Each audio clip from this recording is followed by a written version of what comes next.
Greetings, stay-at-home moms and dads and uncles and aunts and kids and pets and other life forms that may be laying around the house. We're about to get meta. Yes, it's a podcast about a podcast.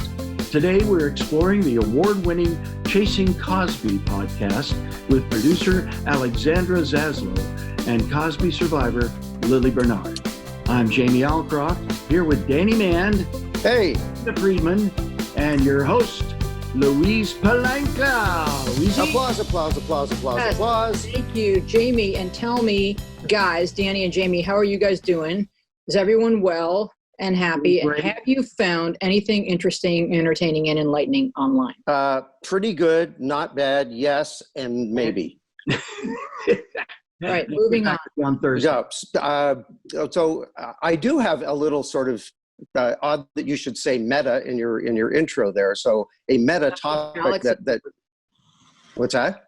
That was Alex's word for what this show is. Oh, nice. Well, it's a perfect segue into what grabbed me this week was that I suddenly, because of the show, have done some digging into the topic of Zoom.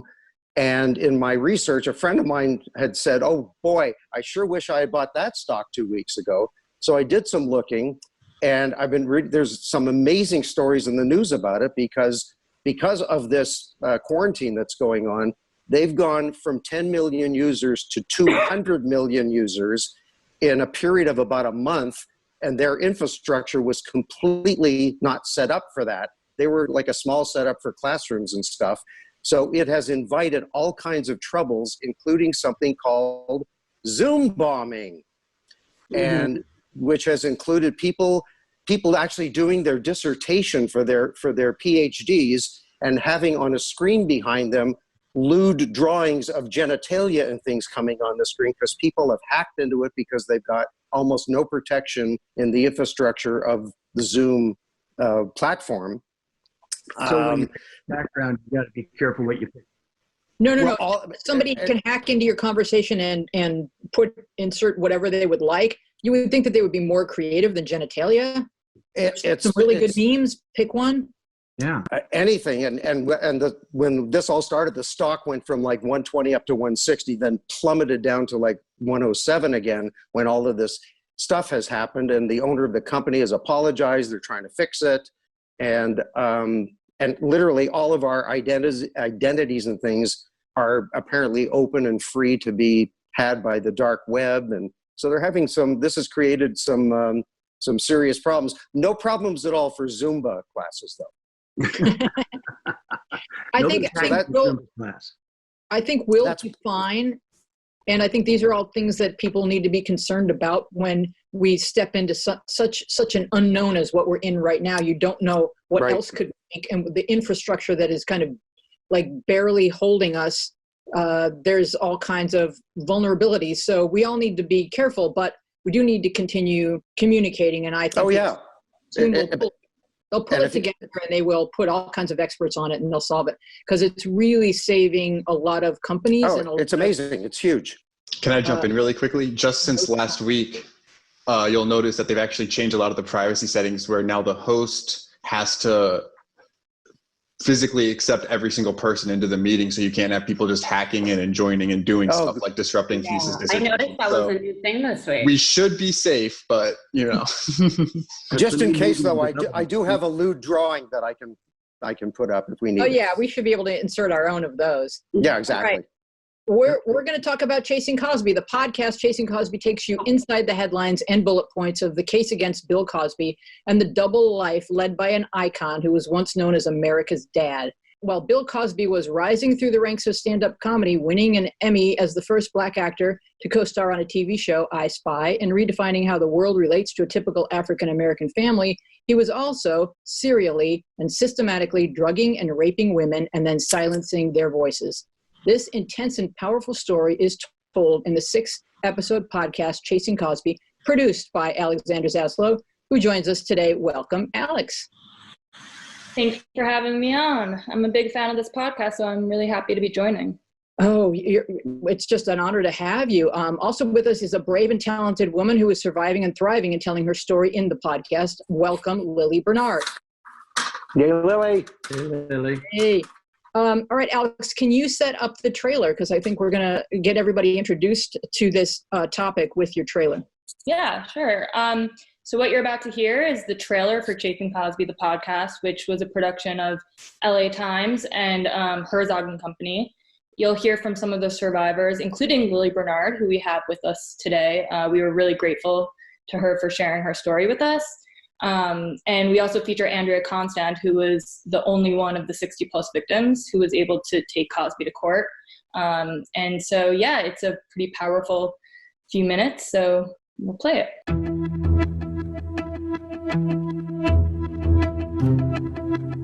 I survived being drugged and sexually assaulted by Bill Cosby. Drugged and sexually assaulted. Drugged and sexually assaulted. Sexually assaulted. Assaulted by Bill Cosby. At that time in 65, I was 17. Why did you do this to me, Mr. Cosby? For nearly half a century, Bill Cosby led a dark, secret life, preying on women. During this mentoring process, in preparation for my guest starring role on The Cosby Show, he groomed me and he drugged and raped me. He slowly and carefully coaxed each one into feeling safe and cared for, and then left them to pick up the pieces of their lives. It all started with Andrea Constand. She carried the burden of being the only one of the 60-plus victims whose case could be tried in a court of law. It was not going to be easy to come forward and to say the truth about what happened to me. But I was really fighting for many others as well. I consider Andrea Constand to be the Joan of Arc in the war on rape. This is part of the age of empowerment of women. It's what we call the reckoning. Bill Cosby, 3 words for you. Guilty, guilty, guilty! My name is Nikki Wisense-Egan. I've been the lead investigative reporter on the Cosby case since the first day it broke in 2005.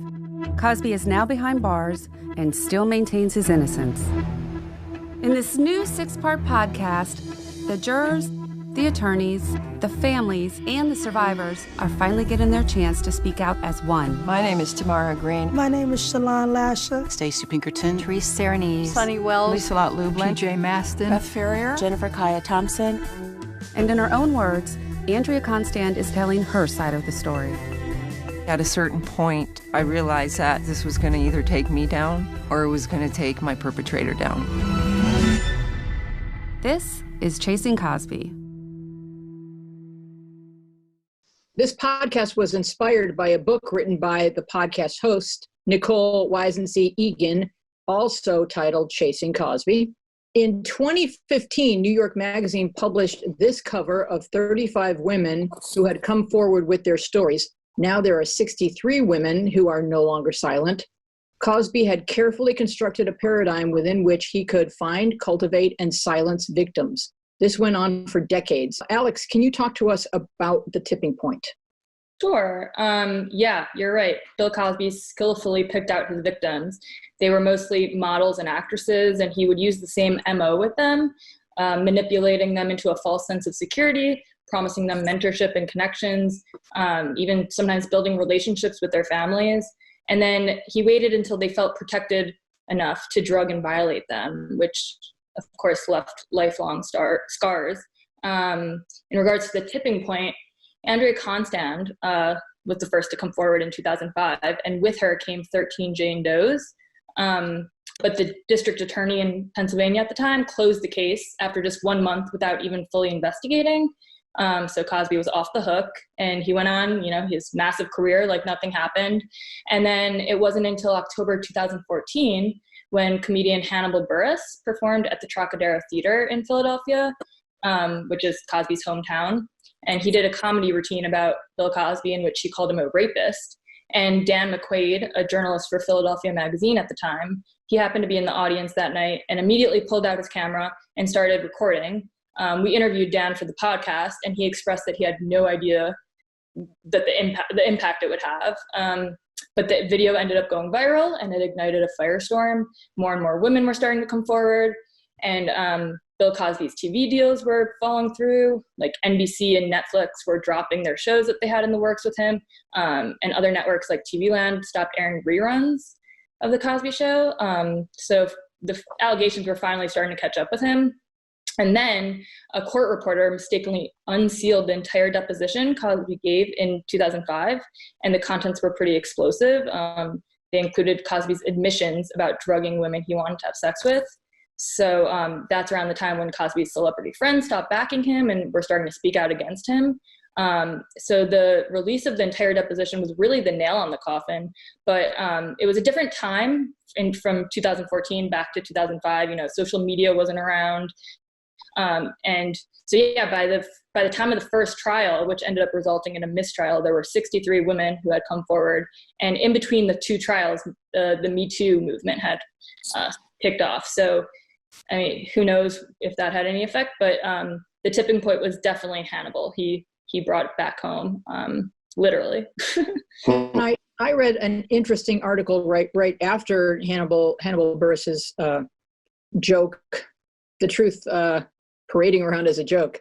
But it right after that went viral, I read an article that said that the reason he was believed, and of course, the history existed, and so everybody was in place and ready to go if the environment shifted to where one domino would be heavy enough to knock the others over. It was about to blow. But it wouldn't have. This would not have worked if it were a woman saying it, because obviously women had already said it. It would not have worked if a white man had said it, because you don't want to believe what a white guy is saying about a African-American icon. So it required a black man. And although that on the surface, that feels like, why did it have to be that specific? It's the article that I read led me to believe, yeah, that's what had to happen. And it's too bad that a lot of the women that he assaulted were African-American women. It's too bad that women weren't being believed, but we still live in a patriarchal society where it required a man who was of the same racial background as Bill Cosby to say it out loud for it to stick. And I was going to say, sometimes things like this take such a specific catalyst to kick it, and sometimes you can't even quantify what that will be or when it will be. And then, then there's a perfect storm and it happens. Right, because before it happens, it feels sacrilegious. Like, how are you going to say this about Bill Cosby? Right. But I want to hear, Lili, I want to hear your thoughts on what it took for this to finally become something that you were actually seeing transpire in your lifetime. Well, I'm grateful for Hannibal Buress, and I absolutely agree with you that it did have to take a man for the floodgates of our voices to come forward, because we do live in a patriarchal society, and not just also an African-American man, but also a comedian like Bill Cosby, who had I think that was significant because a number of Black male comedians have been criticized by Bill Cosby when he went around doing his famous pound cake speech and criticizing not only Black America, but also Black comedians for having foul mouths. I don't think he was very fond of Richard Pryor for having a dirty mouth, when in fact, the exterior of Bill Cosby's very wholesome comedy was a mere smokescreen for the really sinister criminal behavior that he was conducting in real life. And what is the underlining psychopathy of somebody who's so sanctimonious on the surface, and yet does that sanctimony help him mask who he really is? I think so. Yeah. That's a defense mechanism from the get-go. It's part of the smoke, as Andrea, smoke and mirrors, yeah. As Lili is saying, it's part of the smoke and mirrors. Yeah, the invisible man. How much of this galvanizing of truth is attributable to women finding their voices and the empowerment that comes with helping each other find theirs as well? At what point did you start speaking to each other, or did you personally, Lili, come to the realization that, oh my God, this didn't just happen to me? Because I think a lot of you, from listening to the podcast, it seems like a lot of you felt like it was such a specific encounter that it was only you. No, that's not at all what I felt. I do understand that that's what some of my sisters experienced. But when I was part of the whole Cosby production, I knew personally other victims of Bill Cosby. One of them was a mentor. A couple of the victims don't want to come public, so I cannot mention their names out of respect for them. But I understand why they don't want to go public, because it comes with great heavy burden. A couple of these women, actually 3 of them, are Black female celebrities that I know were victimized by Bill Cosby. Another one is a white woman who was working at the Cosby Studios at the time, and her dad was friends with Bill Cosby, and she came home drugged by Bill Cosby to her boyfriend at the time, who was a production assistant at the Cosby Show.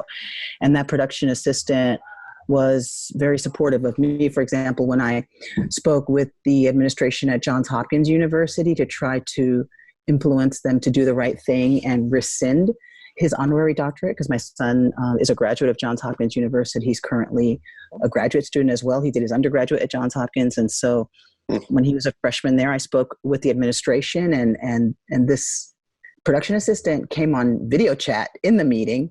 He joined the meeting on video chat to speak to the vice president of Johns Hopkins at the time, and a chancellor there.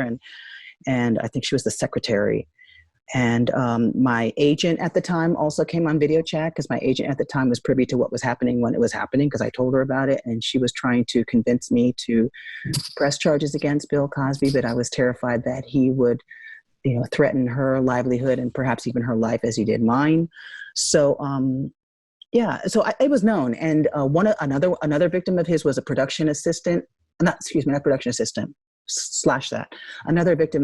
Another victim of his, whom I knew at the time. We were friends. We acted in a theater company together. She was a stand-in at the Cosby Show, and she told me things that Bill Cosby did to her. Another one was a big celebrity, Black woman celebrity right now. She was 9 years younger than me. I was 26, so she had just turned, she was 7 years younger than me. I was 26 at the time. She was 19. And he was abusing her at the time, and we were very good friends, and she told me about the abuses. And then he went on to sponsor her education, pay for her education in college.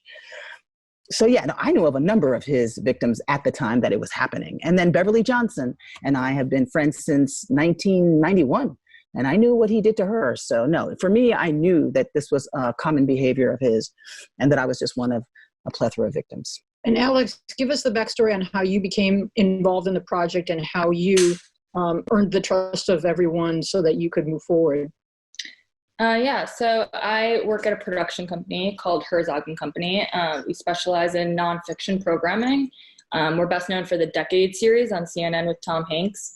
And Herzog & Company has a partnership with the Los Angeles Times. And, we helped turn their hit podcast, Dirty John, into a TV properties. We've been wanting to get into the podcast space, and we realized how powerful the medium would be to hear the Cosby story told by the survivors. There's no distractions by visuals, just the raw emotion in their voice. So Nicole Egan, the host of Chasing Cosby and author of the book by the same name, she was my former colleague at People magazine, and she's been the lead investigative reporter on the Cosby case since the first day it broke in 2005. And so when I saw she was coming out with a book, we reconnected, and the LA Times was on board, and they have a really great track record with podcasts. They do a great job too. So here we are, 5 million downloads later, which. Oh, wow. Wow. Talk about some of the awards that you've won, because it's really very impressive. And there's been a lot of coverage, which I'm happy about. We're all happy about. A question for you, Lili. I've listened to the first episode. I have not listened to the whole series, but does it come out anywhere along the line, or did you discover at what stage in Cosby's life or trajectory he started this kind of behavior, or was he like this from day one? Yeah, was this something that changed in his personality, or was he always like that? That's a great question.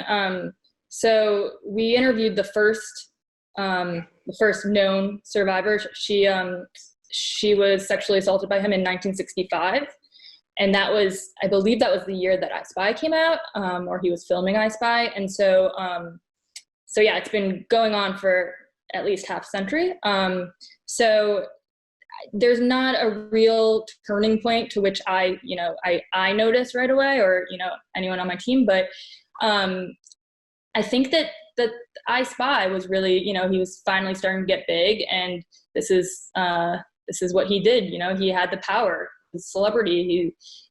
No one could say no to him, and in the first episode of the podcast, we do dive into him as a person and his upbringing and, the great work that he has done for the world, because juxtapose that against the awful things he's done behind closed doors, it's just hard to fathom. But you need to really know the man to know and understand everything he's done. There is a perversion that involves having sex with somebody who's unconscious and not of consent. If you do that with someone who's consenting, then that would be one thing. But apparently he was always fascinated with something called Spanish fly, and he even has a joke about it in his early act where he speaks as if all men would want this, that this would be highly desirable to have a woman so unconscious that you could do whatever to her. I feel like it's a power. There has something to do with some kind of desire or getting off on having complete control and power over a female. But I'm not a psychologist, so I'm just guessing, but he seems to have always been sort of obsessed with drugging women from what I can tell. Yes, definitely. And he was such a big philanthropist, and he was a donor and he was big on education, yet he didn't even graduate himself. So there's lots of things that we all found out while we were, making this podcast that kind of were red flags a little bit.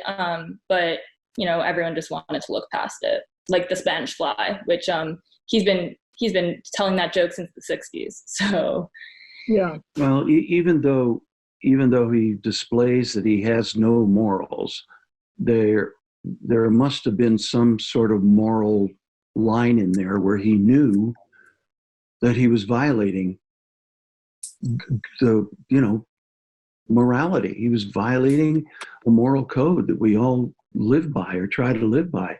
Isn't that what makes you a psychopath? Others and not violating people. So he was maybe trying to make up for it with all those other things that he did and mask it in some way. Or maybe it was just a tax break. I think Lili thinks it was just Lili, you're shaking your head. Spanish fly, Spanish flu. I was just thinking Spanish flu. 100 years ago, right? More than 100 years ago, we were quarantining ourselves for the Spanish flu. But we were talking about the Spanish fly. But both are pandemic in the sense that rape regards no boundaries of ethnicity, culture, race, nothing. Right. I mean, we're all victims, and generationally, it's something that's been happening since at least 1492. I've said it before, it's the linchpin of colonization. It's the crime that patriarchy used to empower itself. But no, he has absolutely, the man, I knew him well because he mentored me as part of the grooming period in order to gain my trust. So the betrayal was deep.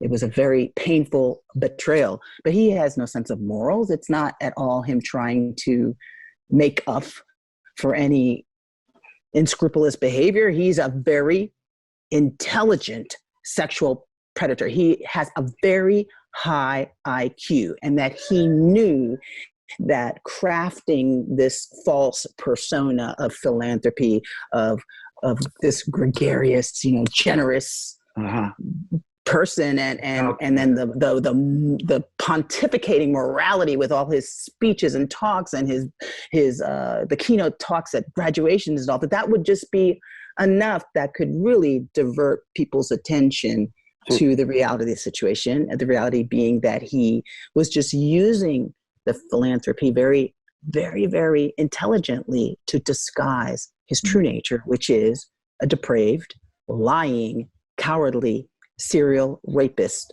Really, he's a mafioso-like thug is what he is, which is so ironic when he and his posse and his allies have likened us, his victims, to lynch mobs, because he's likening us to predators, to people who prey upon, who attack and target and kill innocent victims. And that's what this is these little diversions that he uses to try to win sympathy, likening himself to Emmett Till. But really, that's projection, isn't it? And isn't that what the current occupant of the Oval Office is using? Whatever he knows he would do is what it's easiest to accuse others of doing. Yeah, it's a manipulation. He's a masterful manipulator. And people people are, they're voyeuristic. People love, they don't, what you sent me a list of questions, and I don't know if I'm jumping the gun, but you asked me to talk a little bit about the comment that he made to me. Can I talk about it here? Yeah, go ahead and tell that story. Right. Well, we were taping before a live audience, and it was the most difficult job that I ever did. And at the end of the taping, and I was trembling. My knees were trembling. I was trying so hard to maintain my consciousness because just a couple of months prior, was the last time that he had drugged me and sexually assaulted me. There were 3 incidences, and he was highly abusive to me on the set of the Cosby Studios that whole week, because we were in confrontation mode about his predation upon me. But so the live audience was applauding, and my knees were trembling, and I was like, wow, I made it through that. It was a real testament to my professionalism as an actor, as a survivor. But he looked at me sinisterly, with like a very sinister look, and he said, "Fool them again." And I knew exactly what he said. He said it to me like in a kind of a jabbing way, and I knew what he meant.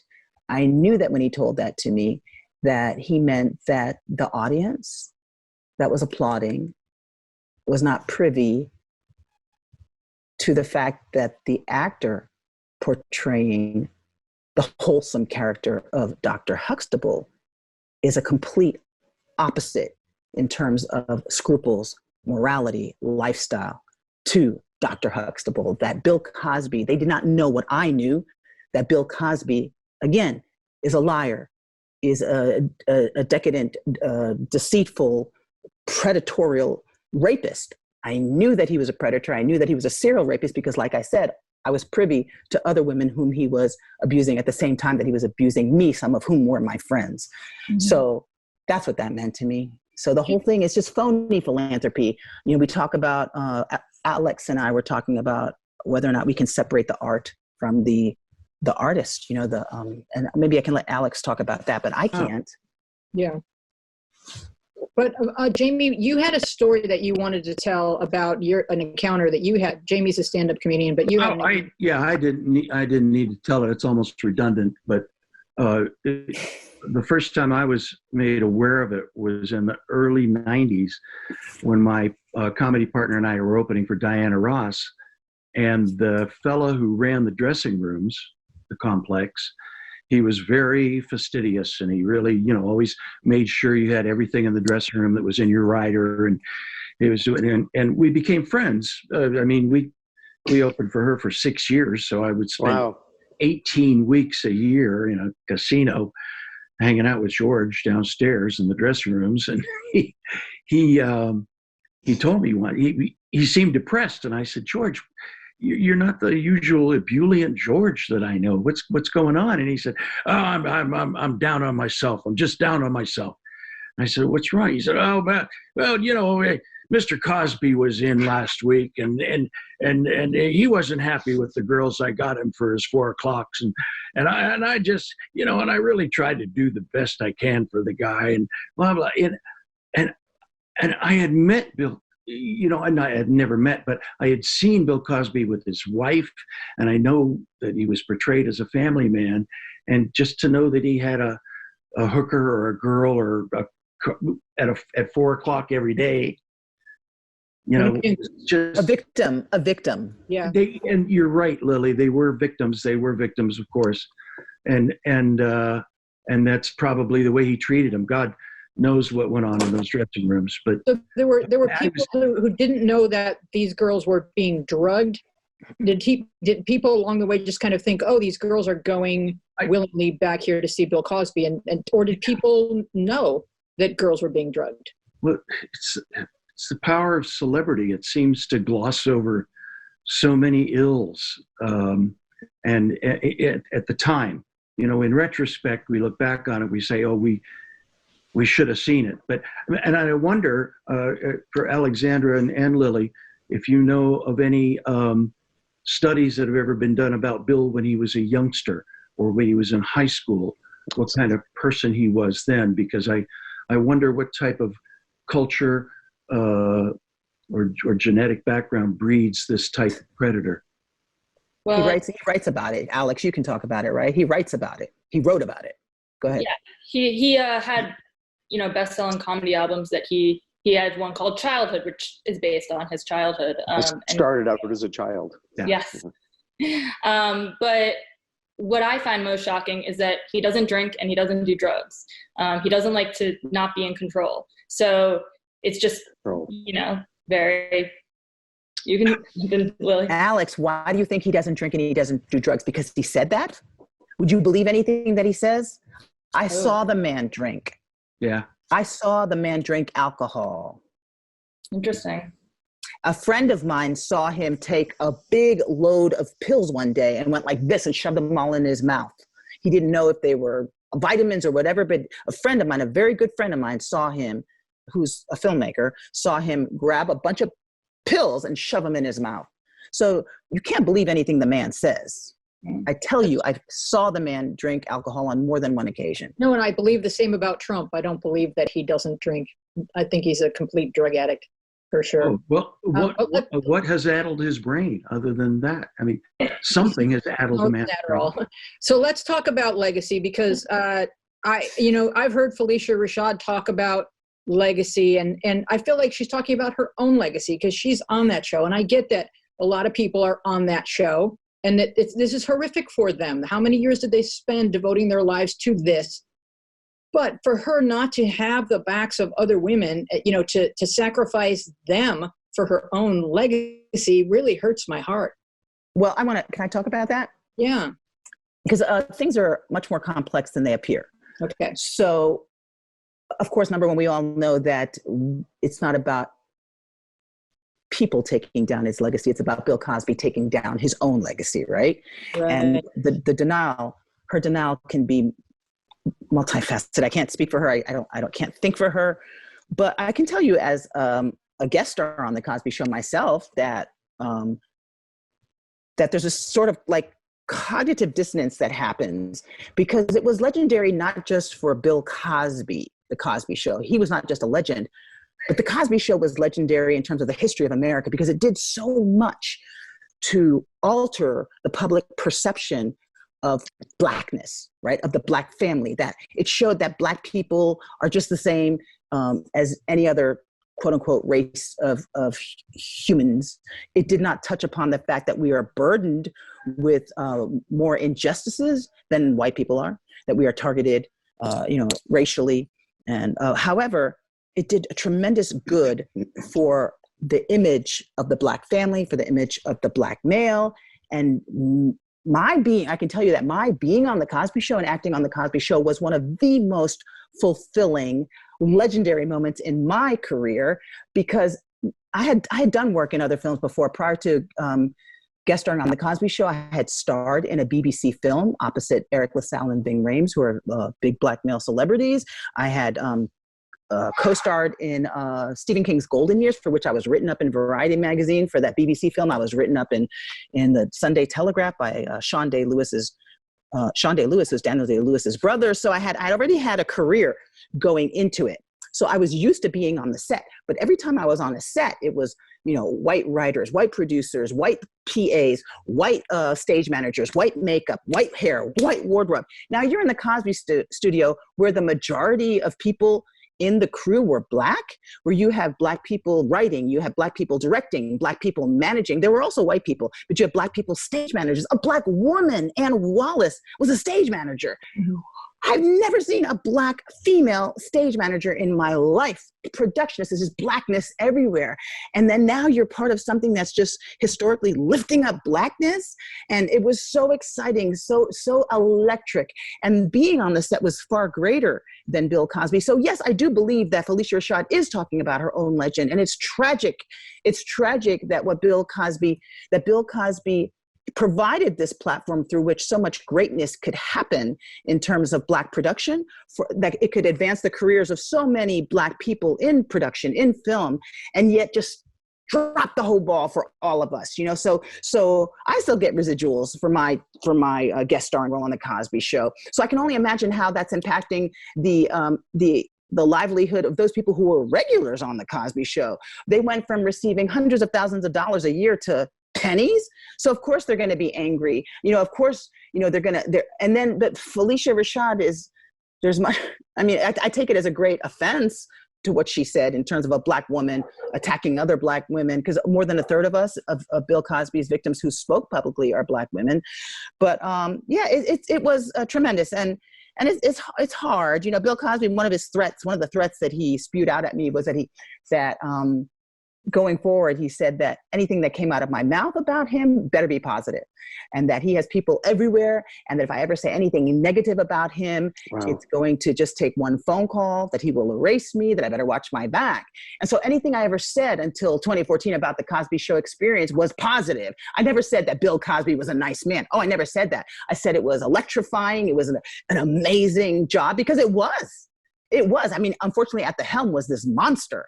But everything else, there were wonderful people who put their heart and soul into a very important production. So that's that's part of the tragedy of all of it. What's so insidious about this, and what makes me so mad on behalf of the victims, is that when women start coming out against Bill Cosby, they're being pushed back on, not just by Bill Cosby and his family or like his biggest supporters.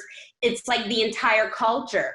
You're fighting the entire world that Bill Cosby has made such a huge imprint on, and nobody wants to believe that any of this happened. So you have a fight on your hands that's incredibly huge compared to like what, maybe someone with less of a cultural impact would be dealing with. That's a really important point that you mentioned. And part of, I represent the multitude of actresses. I hate that word because it's, gender specific, but actors, the female persuasion, whose careers were derailed, who suffered professional setbacks because of not only his blackballing and his blacklisting, because he made that very clear to me that he was blacklisting me, but also just the trauma. The trauma thwarts your success, because many of us, including me, became suicidal, depressed, terrified,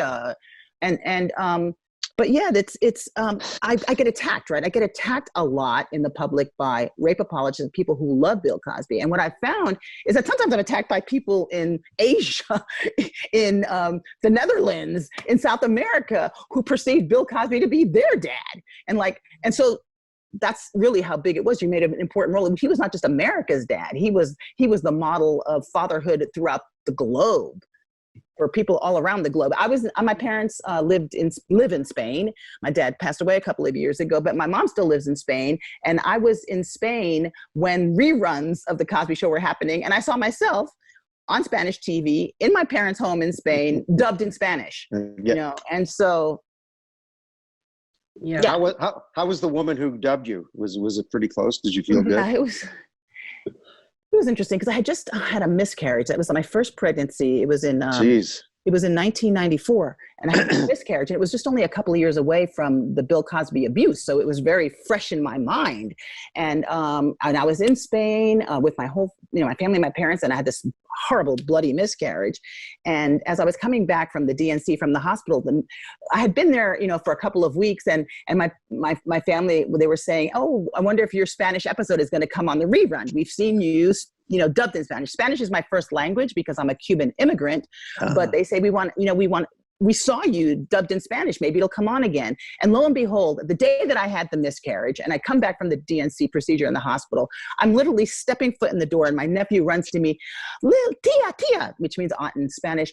"Your episode is on The Cosby Show." And I see myself, with Bill Cosby, pregnant and having just had a miscarriage. I'm thinking, oh my God, this guy's demonic power is so strong. I said, I'm never going to have a baby now. It's the devil. It's the devil. Because I had just been drugged and raped a couple of years prior to that.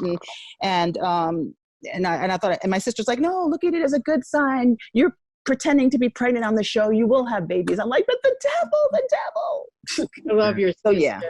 I couldn't even look at that show. I want to talk about the law that you changed and how legally this came to be, because there was more than one trial. You had to change laws in certain states so that you could have witnesses that would testify to prior bad acts, or there was a statute of limitations whereby there was only one witness that was able to allege that Cosby had raped her. Explain some of the legal background of how this transpired. Well, you're talking about two different things, right? So we Cosby survivors had no role in changing any laws in Pennsylvania. Alex can talk more about that. But my understanding is that there were prior bad act witnesses allowed at other trials before in Pennsylvania. And so they, of course, the prosecution argued to allow prior bad act witnesses to testify in the Cosby things. But what we did not change any laws in that regard. But what the Cosby survivors did do is that in the state of California, for example, in a campaign that was led by a woman named Caroline Heldman, who has been a dear friend of mine, she led a campaign in which we solicited the help of Senator Connie Leiva to actually abolish the statute of limitations on rape prosecution in my home state of California. So now, because the incident where Bill Cosby drugged and raped me in Atlantic City happened just a few months outside of the statute of limitations, I had absolutely no recourse. The prosecutor in Atlantic City couldn't even consider pressing charges. But I have a plethora of evidence against Bill Cosby that I saved in the form of video testimonies, for example, by my agent at the time, by the therapist at the time when I was suicidal. In the immediate aftermath of the Bill Cosby trauma, I have hospital receipts from 1992 from the Bill Cosby trauma. Again, video testimonies from my pastor at the time, from my agent at the time, the therapist, production assistants, letters, answer machine recordings from Bill Cosby, conversation that were inadvertently recorded between Bill Cosby and me, because back in the day when someone would call you, the answer machine would record, right? And then you'd pick up the phone, it would continue to record the conversation. And often you'd have to say, oh, are you still recording? But anyway, so I took that evidence with me. And in this campaign that involved several Cosby survivors, including Linda Kirkpatrick, Victoria Valentino, Janice Baker Kinney, myself, who am I missing? Other people came and testified with Gloria Allred, Cosby survivors. And I took that evidence to the offices of every single California state legislator. And so by the time that we testified in the Senate hearings in California and the council hearings, they had already seen some of the evidence that I presented, their offices had. It was very quick. So in 6 hearings, we got unanimous votes in all 6 hearings. And they had tried, the California legislators had tried years before, just 2 years prior, like over a dozen times to try to abolish the statute of limitations. It never made it past the first hearing, which is the Senate Appropriations Committee hearing, which decides that there's enough money. So we succeeded in a matter of like 16 months to abolish it. There's no longer a 10-year statute of limitation. In Colorado, a couple of other Cosby survivors were able to, Las Vegas. In Las Vegas, a couple of Cosby survivors extended the statute of limitations. We have, that was led by Lisa Lublin. We have, and also in Weinstein survivors Weinstein, there's like the sisterhood between the Weinstein survivors, the Cosby survivors, the R. Kelly survivors. We're a big sisterhood now. I'm even friends with Michael Jackson survivor. But the Weinstein survivors were also critical in extending the statute of limitations of prosecution for rape in New York City. So that's, I think, what you're talking about. Alex, can you talk about what we're learning over this Me Too era about survivors and when they're ready to speak? And not just women, but children. In the case of Michael Jackson, like people do not step forward and raise their hand and say, hey, this happened to me. There's trauma. And so there's a recovery period, and there's a period where you feel very much alone. You feel like you will not be believed. You feel like you're going to take this secret to your grave. What are we learning about what happens to survivors of sexual assault? Well, I think right now is an incredible time for survivors of sexual assault. They're able to come forward no matter how powerful the man is, or who knows. Nothing matters anymore. And so I think it's exciting, if you could say that. But I think that it's really just like to meet these women and watch what they've done together.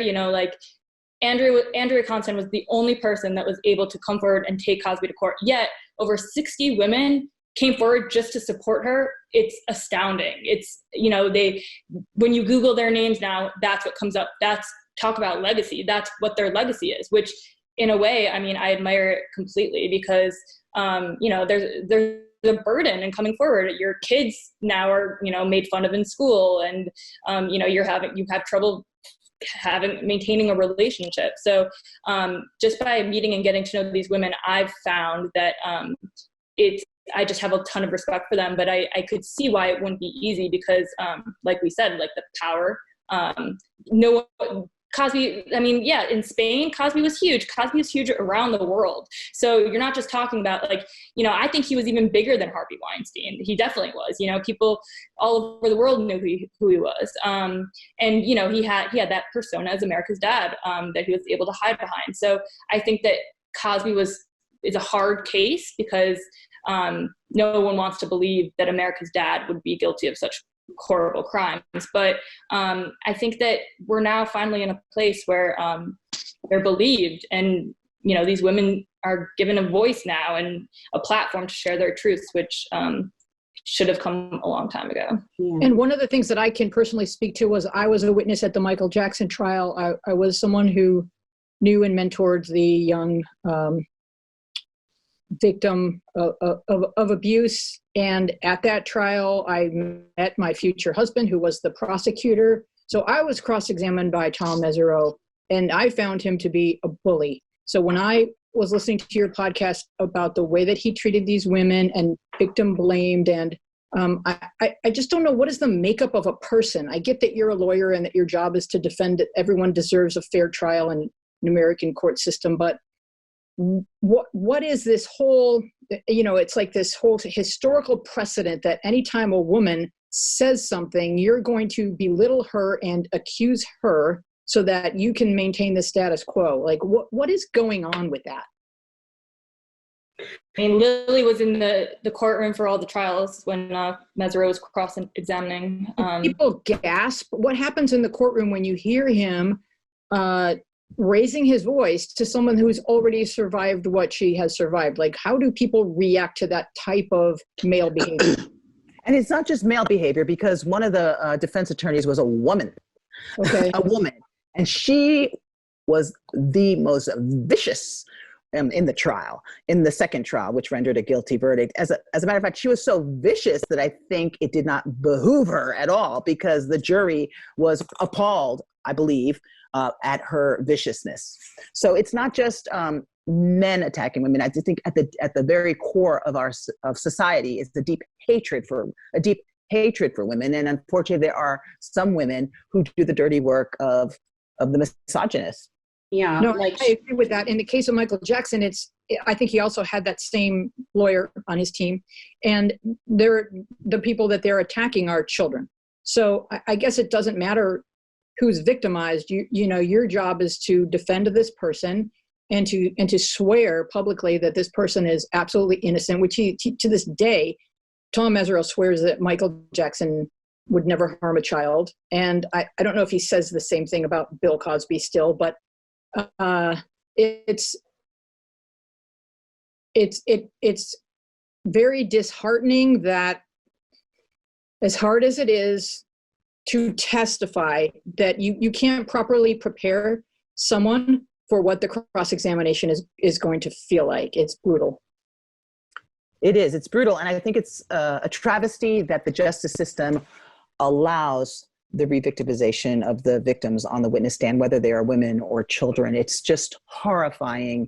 And it's something that I think needs to be reformed in our legal justice system, this blaming and shaming of the victim. It's horrifying, the things that are said, and not just the yelling, but the assassination of their character, the lying, really, or the attempt to discombobulate the jury by just repetition, saying the same irrelevant negative thing, like whether, if the victim smoked pot when she was in college or something like that, and you smoked pot, didn't you? And saying that over and over again, just to badger in this negative image of the victim. It's really horrifying. Yeah, that really struck me more than maybe anything else listening to the podcast, how women have to, survivors and victims have to sit in a courtroom surrounded by a ton of people, most of whom are strangers. But even if they're not strangers, even if you're telling the story to your whole family or, whatever, and then and then you have all these people judging you, and you have to, in detail, reiterate all these terrible things that happened to you.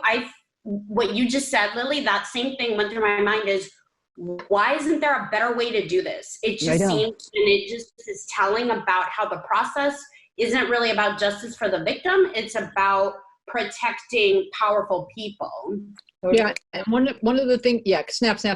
One of the things about the way that Cosby operated was that you weren't doing anything that your parents had ever warned you not to do. You were having lunch in a public place. You were going to an office. You were going to a recording studio. Nobody was doing anything sketchy.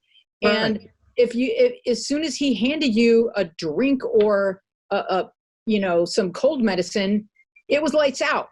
So it was so sick what he did, because everybody was just sort of doing what people do in life. Like, I've gotten to know Bill Cosby and he's taking me to meet a person. Right. Nothing remotely dangerous was going on. Right, and there's a lot of ignorance, but when people, a part of the blaming and shaming that the public did in turn, because we get attacked a lot, was like, what are you doing going into a hotel room? Look, we're talking about Bill Cosby. It's not a hotel room. It's the Elvis suite at the Las Vegas Hilton, which is about 5,000 square feet, that has a palatial living room, a whole bunch of bedrooms that I never saw when I was conscious, an office area. You're talking about a 5,000 square foot suite that has offices, that has, living rooms. And so, and when he did this to me in Atlantic City, I think it was called the Alexandra Suite at the Trump Taj Mahal Hotel. Again, massive suite. Thousands of square feet, big rooms. I never saw a bedroom conscious. I woke up in a bedroom from having been, whatever he did, dragged me there when I was unconscious. So it's not what you're thinking. I didn't even see beds.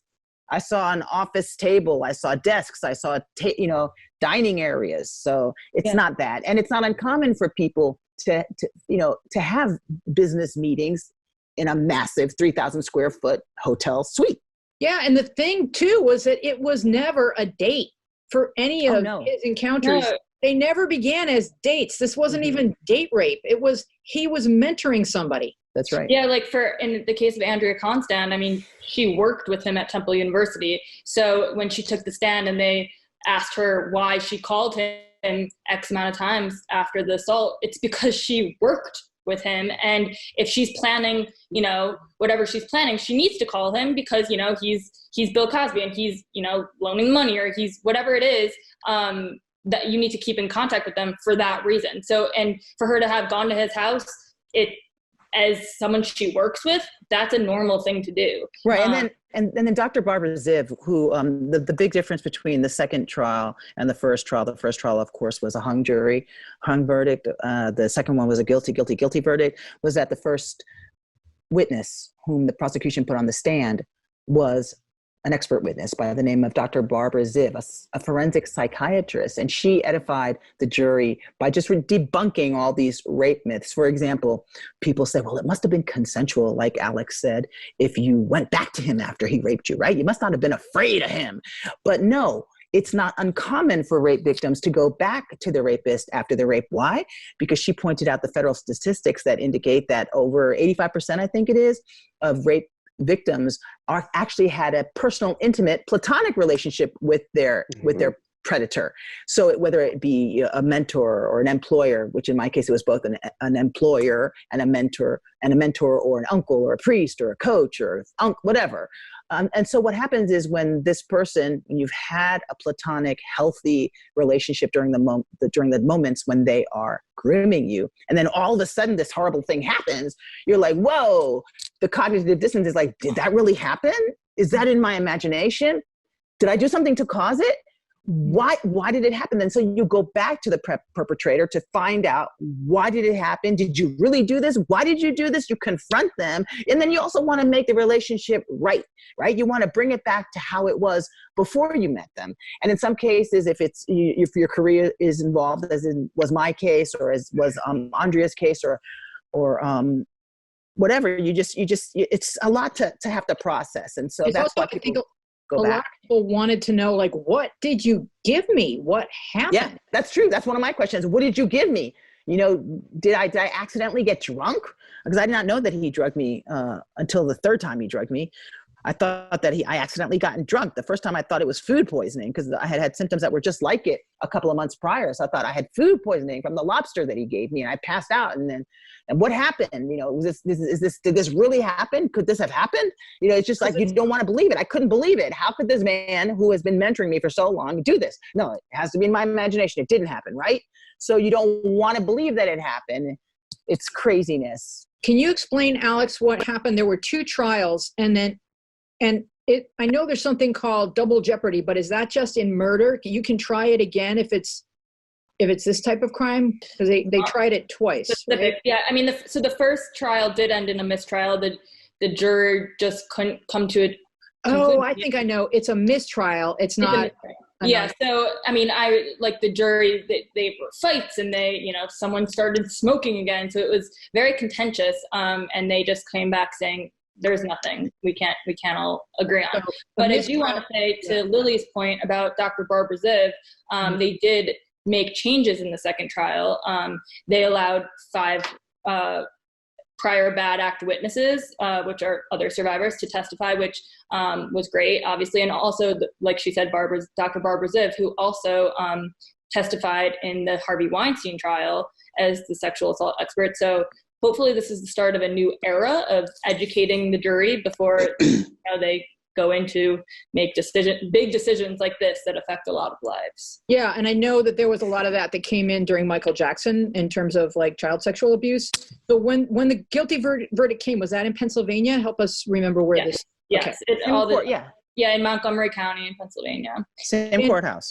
Danny? Same judge. Yeah, a question here. Alex, I don't know if it was you or Lily, said that you two had chatted briefly or were talking about the concept of separation between art and artists. Am I correct that you had some kind of? But can I ask you what the nature of that exchange was? Because it's a topic that we discussed on the show about the Michael Jackson trial, and it's a fascinating topic to me anyway, just because it's ages old and it always comes up, and there's great, interesting division, and people change their positions on it over time. Totally. Yeah. I mean, we were talking about it actually about Michael Jackson as well.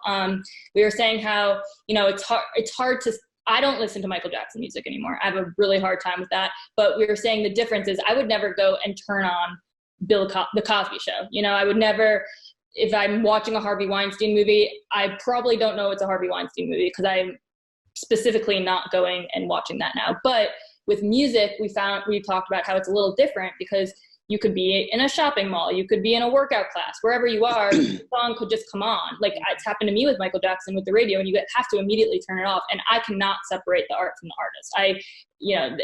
A person is a person to me, no matter if, they're playing a character or not. So I have a difficult time with that.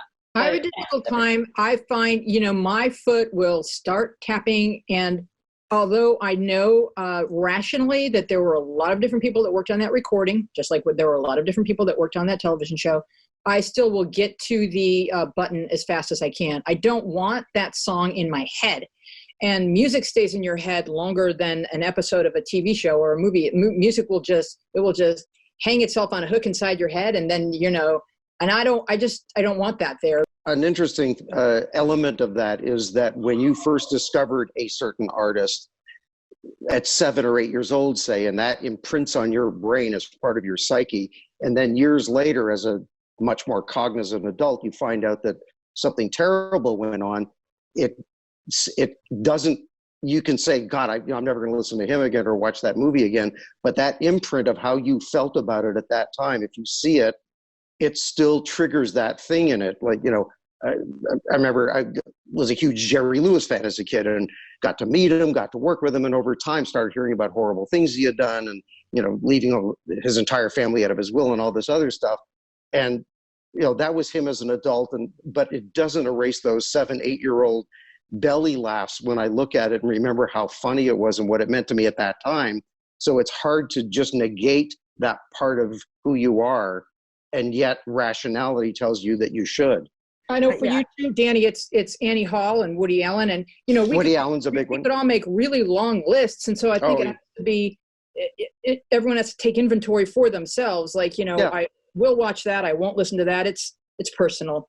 Right. And when I asked it was really just to find out what you and what Alex and Lili had talked to each other. I would love to comment on this because I am an artist. I'm an actor and I'm a visual artist, and I express myself in what's called interdisciplinary ways. Is that your work behind you? Is that your work on the wall? This is one of the work. This is wonderful. Can you describe what we're looking at? Because oh god, let me see if I can turn it on. Yeah, jeez, this Louise. is extraordinary. It's a painting. Wow.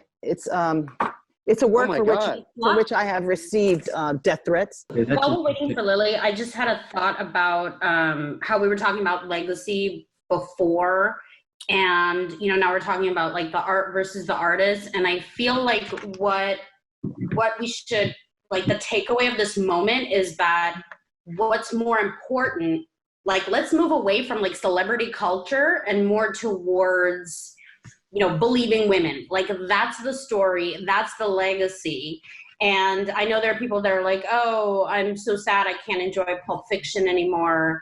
Like, that's not important. That's not, let's kind of leave that kind of stuff more in the past and see like everything that's happened as like a positive in terms of like how we're going to treat survivors and sexual abuse victims, rather than like, laboring, mentally and emotionally over what we have to part of. I love that. It's just channeling energy in the right direction.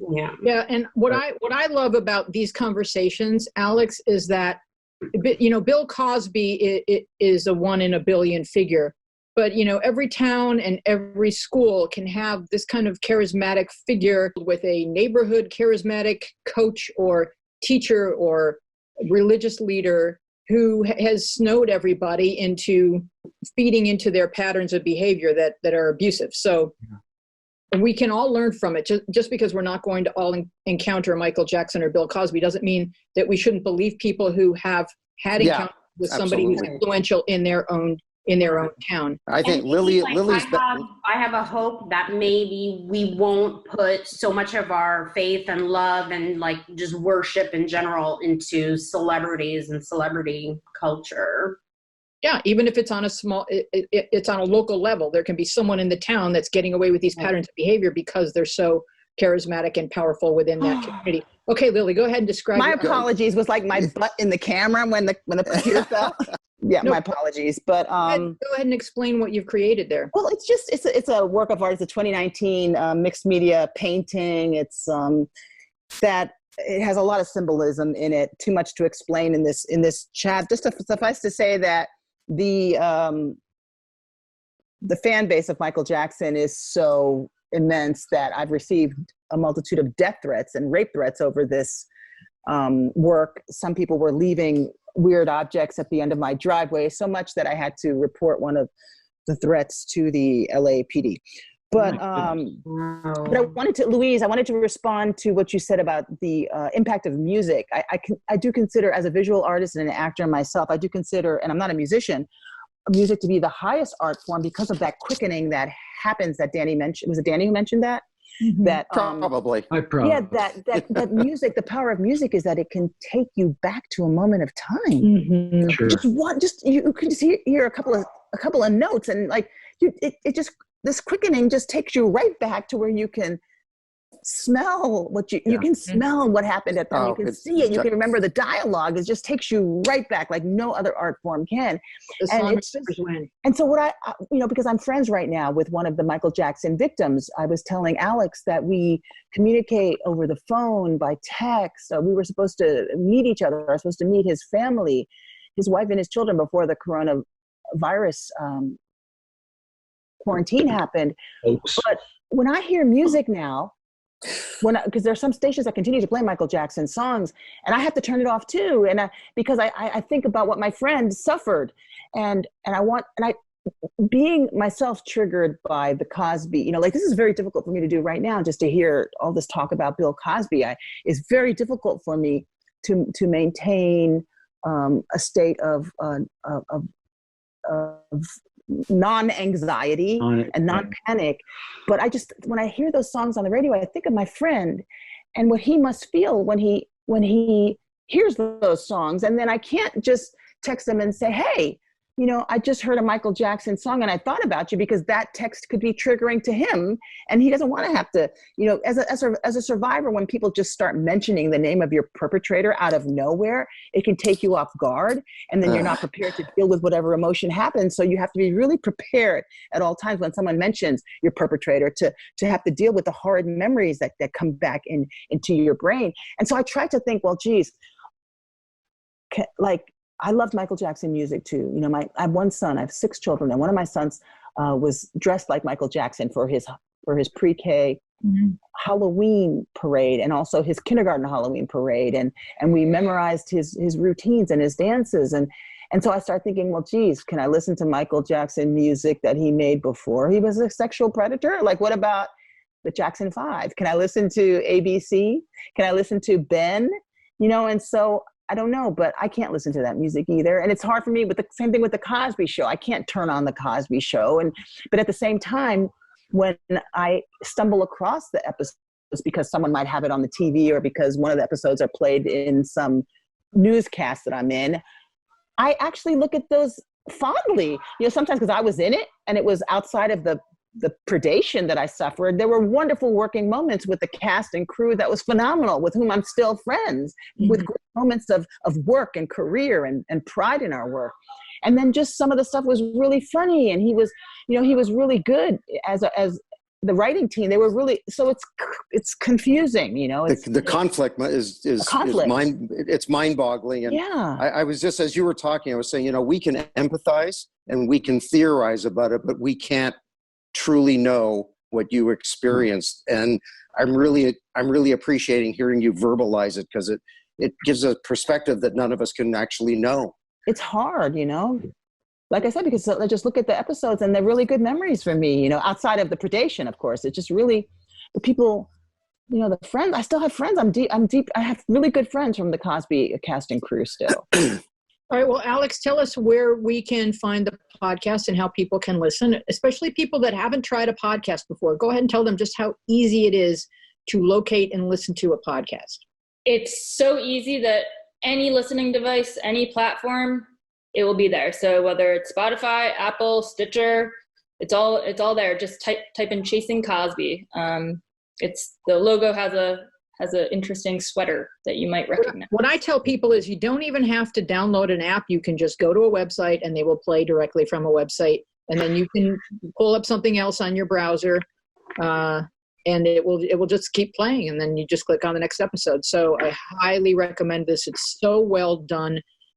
Congratulations. Yes. This work is extraordinary, and it's really, really beneficial and helpful and freeing for a lot of people that have been victims of sexual abuse and have kept that story to themselves. Even just hearing other people say it out loud is healing.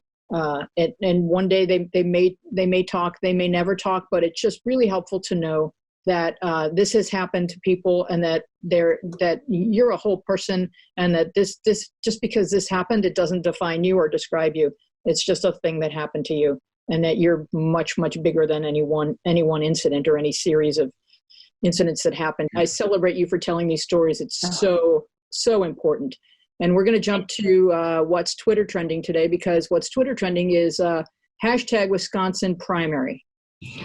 So what's going on today is that everyone is in lockdown, everyone is in quarantine, and nevertheless, people in Wisconsin have to show up in person to vote. Friar Robert B. Balliser tweeted, "The next time the GOP says that they are pro-life, remember that they forced the entire population of Wisconsin to vote in person in the middle of a pandemic, with only enough polling places to average one for every 100,000 people." So it's kind of mandating that everybody line up wearing masks in the cold. So it looks like people in Wisconsin are basically saying, you know what, we'll crawl over broken glass in a sandstorm. We need to vote, or there's no way that we free any of our fellow citizens from what's currently happening. Any thoughts? This type of thing has never happened before, and you just don't know how people are going to react.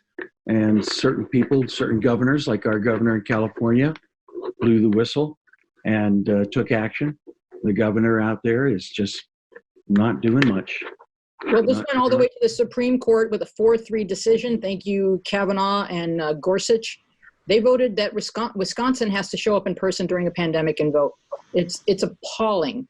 So this really is about the courts. And unless we all figure out how to get out and vote, we're under the thumb of minority rule.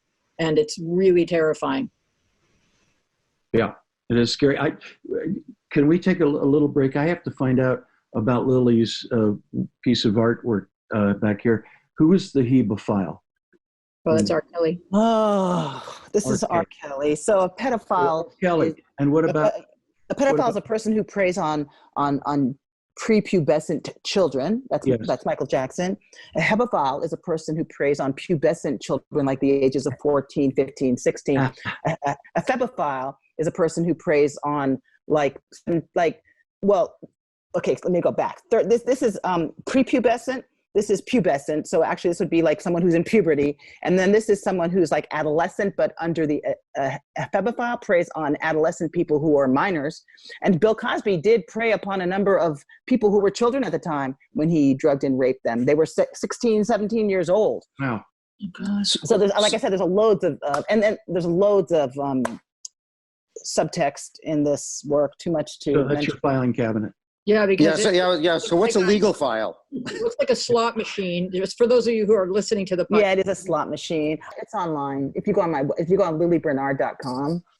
I want to thank you so much for joining us, Alex and Lili. I just want to thank Alexandra Zaslow and Lili Bernard for joining us. Our panelists, Jamie Alcroft and Danny Mann. Our producer is Dina Friedman. Our sound tech team today is Michael Tellep and Lane McFadden. Looks like he's with Thomas Hubble is with us. I guess the only person not here is Francesco, right? Yeah.